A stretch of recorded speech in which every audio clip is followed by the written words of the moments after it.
So hello students, this is Hardik from RIMS. आज की class में हम स्टार्ट करने वाले हैं क्लास 9th का चैप्टर 2 दैट इज पॉलिनोमियल। तो आज हम पॉलिनोमियल चैप्टर 2 स्टार्ट करने वाले हैं। ये इसकी फर्स्ट क्लास है।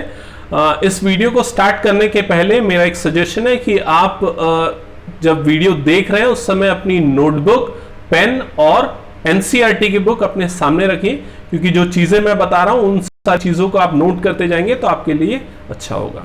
तो चलिए शुरू करते हैं आज की क्लास। तो पॉलिनोमियल, सबसे पहले पॉलिनोमियल हम शुरू करने के पहले ये देखेंगे कि हमने प्रीवियस क्लासेस में क्या पढ़ा। तो review of chapters studied in previous class, यहां पर क्लास 9th लिखा है, दैट इज प्रीवियस क्लास। तो पहले हम कुछ टर्मिनोलॉजी देखते हैं जो कि पॉलिनोमियल्स में यूज होती है, जो हम इन जनरल मैथमेटिक्स में भी यूज करते रहते हैं, जैसे कि कांस्टेंट्स।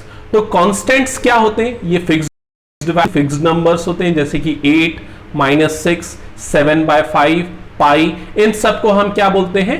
कांस्टेंट्स बोलते हैं। अब आता है वेरिएबल। वेरिएबल नाम से ही क्लियर हो रहा होगा, वेरी मतलब एक ऐसी वैल्यूज जो वेरी होती है, तो उसको हम क्या बोलते हैं? वेरिएबल। जैसे कि हम x, y, z, t इन सबको एज ए वेरिएबल यूज करते हैं मैथमेटिक्स में। अब आता है अलजेब्रिक एक्सप्रेशन।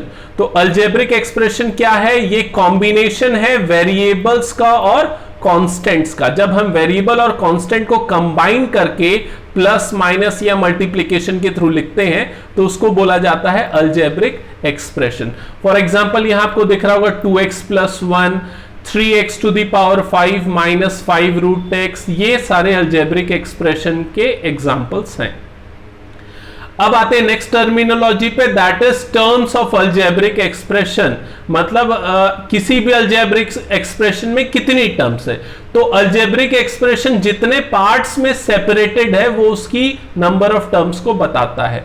फॉर एग्जांपल अगर मैं ये एक अलजेब्रिक एक्सप्रेशन लूं 3x² + xy + 2, तो ये एक 2 वेरिएबल वाला अलजेब्रिक एक्सप्रेशन है। यहां पर 2 वेरिएबल, एक वेरिएबल x है और दूसरा वेरिएबल क्या है? y। लेकिन अगर मैं नंबर ऑफ टर्म्स की बात करूं तो वो सारे टर्म्स जो कि प्लस और माइनस से सेपरेटेड है। फॉर एग्जांपल यहां पर 3x² एक टर्म हो गई, xy दूसरी टर्म हो गई, 2 ये तीसरी टर्म हो गई। तो टोटल कितनी टर्म्स हो गई? यहां पर 3 टर्म्स हो गई। सिमिलरली नेक्स्ट एग्जांपल में 5x³ एक टर्म है, प्लस 7x दूसरी टर्म, ये थर्ड टर्म और ये फोर्थ टर्म। तो इसमें कितने टर्म्स हैं? 4 टर्म्स है। तो ये नंबर ऑफ टर्म्स है अलजेब्रिक एक्सप्रेशन के। तो आई थिंक आपको ये टर्मिनोलॉजी क्लियर हो गई होगी, कांस्टेंट, अलजेब्रिक एक्सप्रेशन और टर्म्स ऑफ अलजेब्रिक एक्सप्रेशन क्या होते हैं। अब हम आते हैं पॉलिनोमियल्स पे, पॉलिनोमियल की डेफिनेशन पे। पॉलिनोमियल की डेफिनेशन स्टार्ट करने के पहले हम इस वर्ड के अरेंजमेंट को देखते हैं। तो पॉलिनोमियल जो है वो बेसिकली 2 डिफरेंट वर्ड से मिलके बना है, एक है पॉली और दूसरा है नोमियल। यहां पॉली का मतलब होता है मैनी और नोमियल का मतलब होता है टर्म्स। तो जो मैनी टर्म्स जो हैं उनको हम क्या बोलते हैं? पॉलिनोमियल, क्योंकि इसमें बहुत सारी टर्म्स होती हैं। अब इसकी डेफिनेशन क्या है? An algebraic expression in which variable have only non-negative integral power is called polynomial। मतलब ये एक algebraic expression है जिसमें की वेरिएबल की पावर क्या होनी चाहिए? नॉन नेगेटिव इंटीजर होनी चाहिए, तब हम उसको बोलेंगे पॉलिनोमियल। अब नॉन नेगेटिव इंटीजर का क्या मतलब है? 0, 1, 2, 3 ये सारे इंटीजर हैं और सारी नॉन नेगेटिव वैल्यूज हैं। इसका क्लियर या सिंपल फॉर्म में हम इस चीज को इस तरह से बोल सकते हैं कि वो सारी अलजेब्रिक एक्सप्रेशन जिसमें वेरिएबल की पावर 0, 1, 2, 3, 4 हो उनको हम बोलेंगे पॉलिनोमियल। तो चलो एक क्वेश्चन करते हैं। Question number 1, check whether the following expressions are polynomial और नॉट। तो आपको यहां पर कुछ एक्सप्रेशंस गिवन है, आपको चेक करके बताना है क्या वो पॉलिनोमियल है या नहीं। कैसे करोगे? आप वेरिएबल की पावर को देखोगे। तो जैसे फर्स्ट क्वेश्चन इसमें जो दिख रहा है, x की पावर क्या है? 3, सेकेंड में x की पावर कुछ नहीं है, मतलब क्या है? 1, थर्ड में x की वाली टर्म नहीं, मतलब x की पावर यहां पर क्या है? कुछ नहीं है, मतलब क्या हो जाएगा? 0। तो x की पावर 3, 1 और 0 है, x की पावर नॉन नेगेटिव इंटीजर है, इसलिए ये क्या होगा, पॉलिनोमियल। अगला जो एक्सप्रेशन देख रहे हैं यहां पर आपको क्या दिख रहा है, under root x. Under root का मतलब जब हम अंडर रूट को हटाते हैं तो उसकी पावर 1/2 बन जाती है, तो यहां x की पावर क्या है, 1/2, मतलब ये इंटीजर नहीं है, 1/2 इज नॉट एन इंटीजर, तो इसीलिए ये पॉलिनोमियल नहीं होगा। नेक्स्ट एक्सप्रेशन आपको जो दिख रहा है -6 है सिर्फ, मतलब यहां पर x की पावर कुछ नहीं है, x वाली टर्म नहीं है, मतलब x की पावर 0 ट्रीट होगा, तो x की पावर 0 मतलब नॉन नेगेटिव इंटीजर, इसीलिए ये पॉलिनोमियल होगा। सिमिलरली नेक्स्ट एक्सप्रेशन x की पावर 5, x की पावर 3, x की पावर 1 और यहां x की पावर 0, मतलब ये भी पॉलिनोमियल होगा। x की पावर 3 और यहां x की पावर 1, मतलब ये भी क्या होगा, पॉलिनोमियल होगा। सिंपल मैं क्या चेक कर रहा हूं, वेरिएबल की पावर। यहां पर वेरिएबल क्या है, y है, यहां पर वेरिएबल क्या है, t, तो t की पावर आपको क्या दिख रहा है, 2, यहां पर t की पावर कुछ नहीं है, मतलब क्या है, 1, यहां t नहीं है, मतलब t की पावर क्या है, 0, मतलब ये भी क्या होगा, एक तरीके से पॉलिनोमियल, तो ये पॉलिनोमियल होगा। नेक्स्ट आते हैं नेक्स्ट एक्सप्रेशन पे, 6th, तो ये आपको दिख रहा होगा स्क्रीन पे, 5 अंडर रूट z -6, तो यहां पर क्लियर है, जब भी रूट वाली टर्म आएगी तो रूट को जब हम हटाते हैं तो उसमें एक्सप्रेशन में क्या हो जाता है, पावर 1/2 हो जाती है, तो हटाऊंगा z की पावर क्या हो जाएगी, 1/2, जो कि इंटीजर नहीं है, इसलिए ये वाला भी जो आपको टर्म दिख रहा है ये पॉलिनोमियल नहीं होगा। यहां पर आपको क्या दिख रहा है, 1/x, तो लॉज ऑफ एक्सपोनेंट से जब ये ऊपर जाएगा x, तो ये x की पावर बन जाएगा -1 बन जाएगा, और x की पावर -1 जो है वो इंटीजर, नेगेटिव इंटीजर है, इसीलिए ये भी पॉलिनोमियल नहीं होगा।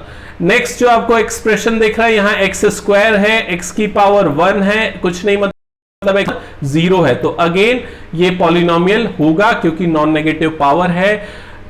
सेकेंड लास्ट जो क्वेश्चन है, x की पावर है, यहां पर आपको क्या दिख रहा है, -2, नेगेटिव पावर आ गई, इसलिए ये पॉलिनोमियल नहीं होगा। और लास्ट एक्सप्रेशन जो आप देख रहे होगे, यहां पर क्यूब रूट है, तो जब हम क्यूब रूट को हटाएंगे तो क्या होगा, क्यूब रूट की जगह पे आएगा x की पावर 1/3, तो बेसिकली यहां पर x की पावर जब आप 1/3 लिखोगे तो ये 1/3 एक इंटीजर वैल्यू नहीं है, और इंटीजर नहीं है इसलिए ये वाला जो एक्सप्रेशन तो पॉलिनोमियल नहीं बोल सकते, तो ये भी पॉलिनोमियल नहीं होगा। आई थिंक आप लोगों को क्लियर हो गया होगा कि कैसे हम किसी भी एक्सप्रेशन को चेक करेंगे कि वो पॉलिनोमियल है या फिर नहीं है। अब आते हैं नेक्स्ट टर्मिनोलॉजी पे, दैट इज कोफिशिएंट, मतलब आप किसी भी पॉलिनोमियल या अलजेब्रिक एक्सप्रेशन के कोफिशिएंट को कैसे फाइंड करते हैं। तो यहां पर मैंने एक एक्सप्रेशन लिखा है 5x³ - 4x² + 6 - 3। इस अलजेब्रिक एक्सप्रेशन में आपको किसी भी टर्म का कोफिशिएंट चाहिए तो पहले आप उसको वेरिएबल को बताना पड़ेगा कि आपको किसका कोफिशिएंट लिखा है, कोफिशिएंट ऑफ x³ इज, तो x³ का कोफिशिएंट क्या है, तो x³ के सामने आपको कौन सी टर्म दिख रही है, +5, तो हम क्या बोलेंगे उसका कोफिशिएंट क्या है, 5। आपको कोफिशिएंट ऑफ x² चाहिए तो x² के सामने कौन सी टर्म दिख रही है, -4, तो आपका आंसर क्या होगा, -4। क्लियर है। सिमिलरली x की कोफिशिएंट, x का कोफिशिएंट क्या हो जाएगा, +6। तो आपको जो भी टर्म का कोफिशिएंट चाहिए, आप अलजेब्रिक एक्सप्रेशन में देखिए कि उसके सामने वाला कांस्टेंट क्या है, वो क्या हो जाएगा, उसका कोफिशिएंट हो जाएगा। अब देखो लास्ट लिखा है कोफिशिएंट ऑफ x⁻0, तो इस एक्सप्रेशन में x⁻0 मतलब किसको बोला जाएगा, कांस्टेंट टर्म को, तो जो भी कांस्टेंट टर्म है वो x⁻0 का कोफिशिएंट कहलाएगा। तो यहां पर x⁻0 का कोफिशिएंट क्या है, -3। तो आई थिंक ये कोफिशिएंट समझ में आ गया होगा आप लोगों को। सो अब हम देखते हैं degree of polynomial. Degree of polynomial क्या है, the highest power of variable is called degree of the polynomial, मतलब किसी भी पॉलिनोमियल में जो वेरिएबल है उसकी जो हाईएस्ट पावर होगी उसको हम उसकी डिग्री बोलेंगे। जैसे कि यहां पर मैंने लिखा p_x, यहां p का मतलब होता है पॉलिनोमियल और ये x मतलब पॉलिनोमियल इन x। तो अगर कोई x का एक पॉलिनोमियल है, जैसे कि फॉर एग्जांपल यहां दिख रहा होगा 2x + 3, यहां x की पावर कुछ नहीं है, मतलब क्या है, 1 है, तो इस पॉलिनोमियल की डिग्री क्या हो जाएगी, 1। सिमिलरली नेक्स्ट आपको दिख रहा है p of y is equals to 4y² minus 3y plus 5। तो यहां पर वेरिएबल y है और उसकी हाईएस्ट पावर क्या है, इसीलिए इस पॉलिनोमियल की डिग्री क्या हो जाएगी 2। थर्ड एक्सप्रेशन में आपको दिख रहा है ये एक t का पॉलिनोमियल है और t की जो हाईएस्ट पावर वो है 25, इसीलिए इसको हम बोलेंगे इसकी डिग्री क्या है 25। तो ये होता है डिग्री ऑफ पॉलिनोमियल। अब हम आते हैं नेक्स्ट कंसेप्ट पे, that is polynomial of various degree, मतलब अलग अलग डिग्री के पॉलिनोमियल को अलग अलग नाम दिया गया है और वो क्या है उसको सामने स्क्रीन पे देखिए। फर्स्ट है लीनियर पॉलिनोमियल। मतलब लीनियर पॉलिनोमियल क्या होता है, एक ऐसा पॉलिनोमियल जिसकी डिग्री 1 होती है उसको बोला जाता है लीनियर पॉलिनोमियल। जैसे कि यहां पे दिख रहा होगा 3x प्लस 5 x की पावर 1, तो इसीलिए इसको लीनियर बोलेंगे। 5y डिग्री 1 वाला पॉलिनोमियल, इसीलिए इसको लीनियर बोलेंगे। तो ये सारे लीनियर पॉलिनोमियल के एग्जांपल है। उसी तरीके से जितने भी डिग्री 2 वाले पॉलिनोमियल होंगे उनको बोला जाता है क्वाड्रेटिक पॉलिनोमियल। सामने स्क्रीन पे आपको दिख रहा होगा x² प्लस 2x प्लस 1, इस पॉलिनोमियल की डिग्री 2 है, इसीलिए ये क्वाड्रेटिक पॉलिनोमियल है। अगला एक्सप्रेशन 9y² प्लस 3, इसकी भी डिग्री 2 है, इसीलिए ये भी क्या होगा क्वाड्रेटिक पॉलिनोमियल। तो डिग्री 2 वाले सारे पॉलिनोमियल्स क्वाड्रेटिक पॉलिनोमियल कहलाते हैं। अब आते हैं क्यूबिक पॉलिनोमियल पे। डिग्री 3 वाले पॉलिनोमियल इनको बोला जाता है क्यूबिक पॉलिनोमियल। इनके एग्जांपल सामने दिख रहे हैं आपको। 4x क्यूब क्यूबिक डिग्री 3 है क्योंकि 9x cube plus 2x plus 1 cubic polynomial, क्योंकि इसकी डिग्री भी क्या है 3 है। तो ये सारे क्यूबिक पॉलिनोमियल। उसी तरीके से डिग्री 4 वाले पॉलिनोमियल को क्या बोलेंगे बाइक्वाड्रेटिक। तो ये आपको टर्मिनोलॉजी याद रखनी पड़ेगी क्योंकि इससे एमसीक्यूज आते हैं, 1 मार्क्स के क्वेश्चंस जो है आपके एग्जाम्स में और क्लास टेस्ट जो स्कूल कंडक्ट कराते हैं उनमें पूछे जाते हैं कि linear polynomial, quadratic polynomial, biquadratic में कैटेगराइज करो गिवन एक्सप्रेशंस को। ठीक है, अब यहां पर आपको स्क्रीन पे दिख रहा होगा, यहां पर मैंने वही चीज लिखी है जो अभी थोड़ी देर पहले मैंने एक्सप्लेन की। Linear polynomial, polynomial with degree 1, quadratic polynomial is polynomial with degree 2 and so on. अब आते हैं नेक्स्ट टाइप ऑफ पॉलिनोमियल पे, दैट इज कांस्टेंट पॉलिनोमियल। तो कांस्टेंट पॉलिनोमियल किसको बोलेंगे, एक ऐसा पॉलिनोमियल जिसमें वेरिएबल ना हो उसको हम बोलेंगे कांस्टेंट पॉलिनोमियल। जैसे कि 3 हो गया, -5 हो गया, 3/2। तो यहां पर कहीं भी आपको x, y, z या t वाली टर्म नहीं दिख रही है, इसका मतलब इसमें कहीं पर भी वेरिएबल नहीं, तो इसको हम क्या बोलेंगे कांस्टेंट पॉलिनोमियल बोलेंगे। एक इंपॉर्टेंट चीज यहां ध्यान रखने की है कि जो भी कांस्टेंट पॉलिनोमियल होंगे उनकी डिग्री क्या होगी 0 होगी। ठीक है, नेक्स्ट टाइप है पॉलिनोमियल का जीरो पॉलिनोमियल। अगर मैं एक पॉलिनोमियल लिखता हूं p of x is equals to 0, इसको बोला जाता है जीरो पॉलिनोमियल। इसमें कोई भी टर्म्स नहीं होती हैं। क्लियर है ये चीज। और बात करते हैं अगर इसकी डिग्री की, तो जो जीरो पॉलिनोमियल होगा उसकी डिग्री डिफाइंड नहीं होगी। Degree of zero polynomial is not defined. Clear है। तो ये हमने देखा बेस्ड ऑन डिग्री पॉलिनोमियल के क्या क्या नाम है और कौन कौन से टाइप्स हैं।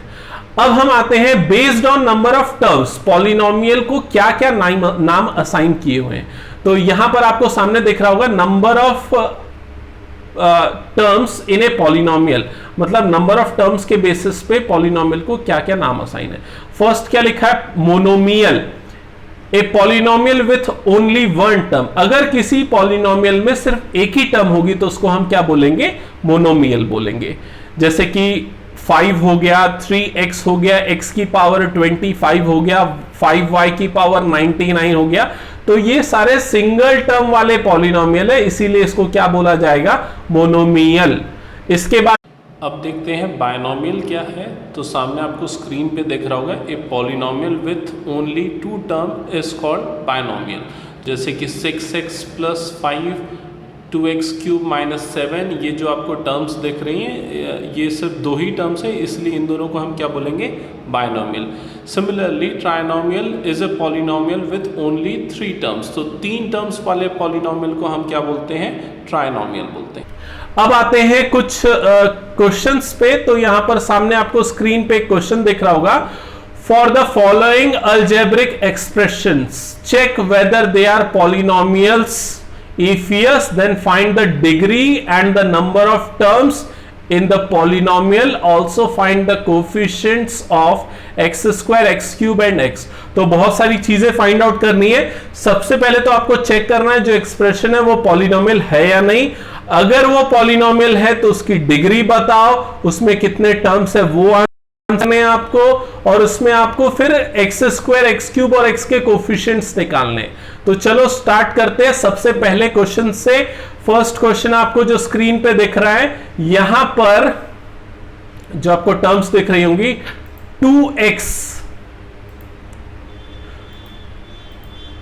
2x plus x square minus 5x cube plus 4. तो x की पावर 1, 2, 3 एंड 4, मतलब x की पावर नॉन नेगेटिव इंटीजर है, इसीलिए ये पॉलिनोमियल होगा. इसके बाद बात करते हैं इसकी डिग्री की. तो डिग्री क्या होगी, इसमें x की हाईएस्ट पावर क्या है 4, तो इसलिए इसकी डिग्री क्या हो जाएगी 4. अब बात करते हैं नंबर ऑफ टर्म्स की. तो कितने टर्म्स है, 1, 2, 3, 4, तो टोटल कितने टर्म्स है, 4 टर्म्स है. तो इस पॉलिनोमियल में नंबर ऑफ टर्म्स क्या हो जाएंगे 4. फिर उसके बाद आएगा कोफिशिएंट्स निकालना. Coefficient of x cube. तो एक्स क्यूब का कोफिशिएंट, एक्स क्यूब के सामने क्या लिखा हुआ है यहां पर -5 विथ साइन आपको लिखना है. तो -5 एक्स क्यूब का कोफिशिएंट. एक्स स्क्वायर का कोफिशिएंट, तो एक्स स्क्वायर के सामने कुछ नहीं है, मतलब उसका कोफिशिएंट क्या हो जाएगा 1. एक्स का कोफिशिएंट, तो एक्स के सामने क्या है 2, तो एक्स का कोफिशिएंट क्या हो जाएगा 2. तो आई थिंक आपको समझ में आ गया होगा. जो चीजें मैंने बताई हैं वो आप अपने नोटबुक में नोट करते जाइएगा वीडियो को पॉज करते हुए. ठीक है, अब आते हैं क्वेश्चन नंबर 2 पे. तो क्वेश्चन नंबर 2 में आपको यहां पर दिख रहा होगा 2 माइनस 3x स्क्वायर. तो अगेन 2 मतलब कांस्टेंट टर्म है, कांस्टेंट टर्म मतलब x की पावर 0 वाला टर्म. तो यहां पर x की पावर 0 है और यहां पर x की पावर 2 है. तो ये पॉलिनोमियल होगा क्योंकि पावर जो है नॉन नेगेटिव इंटीजर है. अब बात करते हैं डिग्री की. तो x की हाईएस्ट पावर क्या है 2, इसीलिए इसकी डिग्री क्या हो जाएगी 2. अब बात करते हैं नंबर ऑफ टर्म्स की. तो इसमें कितनी टर्म्स है, 1 और ये 1 हो गया 2, तो इसमें कितनी टर्म्स आएंगी 2 टर्म्स आएंगी. अब बात करते हैं इसमें कोफिशिएंट्स की. तो एक्स क्यूब वाली टर्म इसमें दिख रही है क्या, नहीं दिख रही, मतलब एक्स क्यूब का कोफिशिएंट क्या हो जाएगा 0. एक्स स्क्वायर का कोफिशिएंट, हाँ इसमें दिख रहा है एक्स स्क्वायर का कोफिशिएंट विथ साइन लेना है, तो एक्स स्क्वायर का कोफिशिएंट क्या होगा -3. एक्स वाली टर्म इसमें दिख रही है क्या, नहीं दिख रही, तो एक्स का कोफिशिएंट क्या हो जाएगा 0. यहां पर मैं लिख नहीं रहा हूं, आप अपनी नोटबुक में लिखते जाओ. एक्स का कोफिशिएंट क्या होगा 0. तो ये हो गए सारे वैल्यूज जो आपको फाइंड करनी थी सेकंड क्वेश्चन के लिए. अब आते थर्ड क्वेश्चन में. तो आप थर्ड क्वेश्चन में देखो, मैं जल्दी जल्दी बताते जा रहा हूं. इसके बाद ये एक पॉलिनोमियल होगा, यस, आप अपने आंसर चेक करते जाओ. ये पॉलिनोमियल होगा, यस. नंबर ऑफ टर्म्स होंगी 2, डिग्री हो जाएगी 1. ठीक है, एक्स क्यूब का कोफिशिएंट होगा 0, एक्स स्क्वायर का कोफिशिएंट होगा 0, एक्स का कोफिशिएंट होगा 2. तो ये है इसका आंसर. अब आते हैं नेक्स्ट क्वेश्चन पे. ये वाला क्वेश्चन जो है ये भी एक पॉलिनोमियल होगा. ये एक्सप्रेशन भी, इसकी डिग्री हो जाएगी 2. हाईएस्ट पावर एक्स की क्या है 2 है. इसमें नंबर ऑफ टर्म्स आपको दिखेंगी 1, 2, 3 टर्म्स होंगी. इसमें कोफिशिएंट्स की अगर मैं बात करूं तो x की पावर जो आपको दिख रही है एक्स स्क्वायर की, वो क्या है 4. x की पावर क्या है यहां पर -2√2, ये x की पावर हो जाएगी. और x क्यूब की अगर कोफिशिएंट देखोगे तो वो नहीं है, तो x क्यूब का कोफिशिएंट क्या हो जाएगा यहां पर 0 हो जाएगा. अब हम आते हैं नेक्स्ट क्वेश्चन पे. तो इस क्वेश्चन में ये एक पॉलिनोमियल होगा क्योंकि x की पावर 1 है, x की पावर 0 है. अब बात करते हैं इसकी डिग्री की. तो डिग्री 1 वाला पॉलिनोमियल है. डिग्री 1 वाला पॉलिनोमियल मतलब इसको हम लीनियर पॉलिनोमियल भी बोल सकते हैं. अब बात करते हैं इसमें नंबर ऑफ टर्म्स की. तो 2 टर्म्स है, 1 और ये हो गया 2, 2 टर्म्स, इसलिए इसको हम बायनोमियल भी बोल सकते हैं. और कोफिशिएंट्स की अगर बात करें तो एक्स क्यूब का कोफिशिएंट 0 होगा, वो नहीं है. एक्स स्क्वायर का कोफिशिएंट भी 0 होगा क्योंकि एक्स स्क्वायर वाली टर्म भी नहीं है. और एक्स का जो कोफिशिएंट होगा वो होगा 3 क्योंकि यहां पर आपको एक्स के सामने क्या दिख रहा है 3 दिख रहा है. जो नेक्स्ट क्वेश्चन है उसकी अगर बात करें तो 2x² + 4. अगेन ये भी पॉलिनोमियल होगा, x की पावर 2 x की पावर 1 ये दोनों आ रही है, इसकी डिग्री 2 होगी और डिग्री 2 वाले पॉलिनोमियल को हम क्या बोलते हैं, क्वाड्रेटिक पॉलिनोमियल। तो ये बेसिकली क्वाड्रेटिक पॉलिनोमियल होगा और इसमें दो टर्म्स हैं 1 और 2, ठीक है। और कोफिशिएंट की अगर बात करें तो एक्स क्यूब का कोफिशिएंट 0 होगा, एक्स स्क्वायर का कोफिशिएंट +2 होगा, एक्स का कोफिशिएंट 4 होगा। क्लियर है। अब आते हैं इस पॉलिनोमियल पे। ये पॉलिनोमियल काफी इंटरेस्टिंग है। इस पॉलिनोमियल में इसको हम क्या बोलेंगे पहले ये बताओ। तो इस पॉलिनोमियल को हम क्या बोलेंगे, जीरो पॉलिनोमियल। इसमें कितनी टर्म्स है, कोई भी टर्म नहीं है। और अगर इसकी डिग्री की बात करें तो डिग्री डिफाइंड नहीं है। क्लियर है ये चीज। नेक्स्ट जो आपको पॉलिनोमियल दिख रहा है ये है कांस्टेंट पॉलिनोमियल। क्लियर है ये चीज। और कांस्टेंट पॉलिनोमियल की डिग्री क्या होती है, 0। इसमें नंबर ऑफ टर्म्स क्या है, 1। X cube, x square, x, तीनों में से कोई भी टर्म्स नहीं है, इसीलिए उसकी डिग्री, इसलिए उसके कोफिशिएंट्स क्या होंगे, यहां पर 0 होंगे। नेक्स्ट क्वेश्चन, ये जो पॉलिनोमियल दिख रहा है ये पॉलिनोमियल है, वो तो ऑब्वियसली क्लियर है क्योंकि x की पावर नॉन नेगेटिव इंटीजर है। और इस पॉलिनोमियल में जो डिग्री की अगर हम बात करते हैं तो वो 108 होगी, 108। क्लियर है ये चीज। नंबर ऑफ टर्म्स की अगर हम बात करें तो 2 टर्म्स होंगी इसमें, और यहां पर एक्स क्यूब, एक्स स्क्वायर और एक्स तीनों की कोई भी टर्म्स नहीं है, इसलिए इन तीनों के कोफिशिएंट्स क्या होंगे, 0 होंगे। नेक्स्ट जो लास्ट क्वेश्चन है वो है पॉलिनोमियल जो है वो है 5x। यहां पर इसकी डिग्री की बात करें तो वो होगी 1, इसलिए इसको हम लीनियर पॉलिनोमियल बोल सकते हैं। और इस पॉलिनोमियल में नंबर ऑफ टर्म्स सिर्फ 1 है, तो डिग्री 1 वाला ये मोनोमियल है। और इसमें एक्स क्यूब और एक्स स्क्वायर दोनों के कोफिशिएंट 0 होंगे क्योंकि वो दोनों टर्म्स यहां पर नहीं है, और एक्स का कोफिशिएंट होगा ये 5। तो आज की क्लास में अभी तक जो चीजें मैंने आप लोगों को बताई है वो बेसिकली ज्यादा कुछ नहीं, बेसिक कंसेप्ट्स है पॉलिनोमियल के। जो चीजें हमने आज देखी मैं जल्दी से एक बार ब्रीफ कर देता हूं। पहले तो हमने देखा कांस्टेंट क्या होता है, वेरिएबल क्या होता है, अलजेब्रिक एक्सप्रेशन किसको बोला जाता है। फिर हमने देखा टर्म्स ऑफ अलजेब्रिक एक्सप्रेशन क्या होते हैं, पॉलिनोमियल क्या होता है, उसकी डेफिनेशन क्या होती है। फिर हमने एक क्वेश्चन देखा था पॉलिनोमियल है या नहीं फाइंड आउट करने का। फिर हमने कोफिशिएंट्स कैसे निकालते हैं किसी एक्सप्रेशन में वो देखा। डिग्री ऑफ पॉलिनोमियल हमने देखा। फिर पॉलिनोमियल ऑफ वेरियस डिग्रीज, उनको जो नाम दिए गए हैं वो क्या क्या है, वो चीजें हमने देखी, linear, quadratic, cubic, by quadratic. फिर उसके बाद हमने कांस्टेंट और जीरो पॉलिनोमियल देखा। फिर उसके बाद हमने मोनोमियल, बायनोमियल, ट्राइनोमियल ये क्या होते हैं ये देखा, और हमने एक क्वेश्चन और सॉल्व किया। तो ये सारी चीजें आज के इस वीडियो में हमने कवर की हैं। और आने वाले नेक्स्ट वीडियो में हम जो है जो फर्स्ट एक्सरसाइज होगी आप लोगों की क्लास 9th के 2.1 जो एक्सरसाइज होगी उसको हम सॉल्व करेंगे। तो आप कनेक्टेड रहिए, नेक्स्ट क्लास में मैं एक्सरसाइज 2.1 का सॉल्यूशन अपलोड करने वाला हूं। Thank you.